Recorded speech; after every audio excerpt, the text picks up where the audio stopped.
Hi friends, വൃശ്ചിക മാസം എത്തിക്കഴിഞ്ഞാൽ പിന്നെ ഈ സ്വാമിമാർക്കൊക്കെ കഞ്ഞിയും അസ്ത്രവും അത് നാട്ടിലൊക്കെ നമ്മൾ കഴിച്ചിട്ടുണ്ട്. പക്ഷേ ഇവിടെ ഹൈദരാബാദിൽ അത് ലഭ്യമാകാത്തതുകൊണ്ട് കഴിക്കണം എന്നൊരാഗ്രഹം. അപ്പോൾ അതുകൊണ്ട് നമുക്കിവിടെ ലഭ്യമായിട്ടുള്ള സംഭവങ്ങളൊക്കെ കപ്പയും കാച്ചിലും ചേമ്പും ചേനയും ഒക്കെ ഇവിടെ മലയാളി സ്റ്റോഴ്സിൽ അവൈലബിൾ ആണ്. അങ്ങനെ അത് മേടിച്ച് ഒരു കൊതിക്ക് വേണ്ടിയിട്ടാണ് നമ്മളിത് പ്രിപ്പയർ ചെയ്യുന്നത്. ഇതിൻ്റെ റെസിപ്പി എനിക്ക് പറഞ്ഞു തന്നത് നമ്മുടെ ശേഷക്കാരനാണ് അച്ചു. അയാൾ MVDയിലെ ഉദ്യോഗസ്ഥനാണ്, പക്ഷേ ഒരു നല്ല കുക്കാണ്. അദ്ദേഹം രാവിലെ എല്ലാം വിളിച്ച് പറഞ്ഞു തന്നതിൻ്റെ പ്രകാരമാണിത്.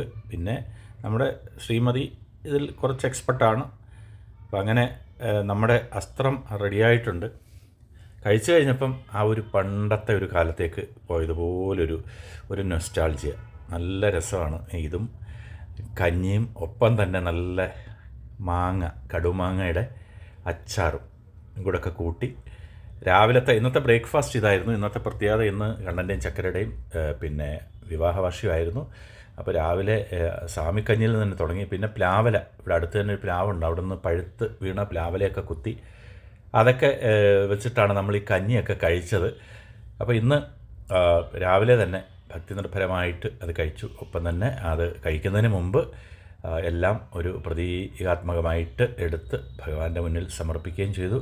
സ്വാമി അയ്യപ്പൻ്റെ പ്രസാദമായി സമർപ്പിച്ചതിന് ശേഷമാണ് എല്ലാവരും കഴിച്ചത്. എന്തായാലും ഒരുപാട് നാളിന് ശേഷം ഇതുപോലെ കഴിക്കാൻ സാധിച്ചതിലുള്ളൊരു സംതൃപ്തിയുണ്ട്. അപ്പം ഇത് വളരെ സിമ്പിളാണ്, എല്ലാവർക്കും അറിയാവുന്ന ഒരു കറിയാണ്. എങ്കിൽ പോലും പിന്നെ എങ്ങനെയുണ്ടെന്ന് ചോദിക്കുന്നത് സൂപ്പർ അല്ലേ? ഓക്കെ, അപ്പോൾ എല്ലാവർക്കും നന്ദി, നമസ്കാരം, നല്ലൊരു ദിവസം.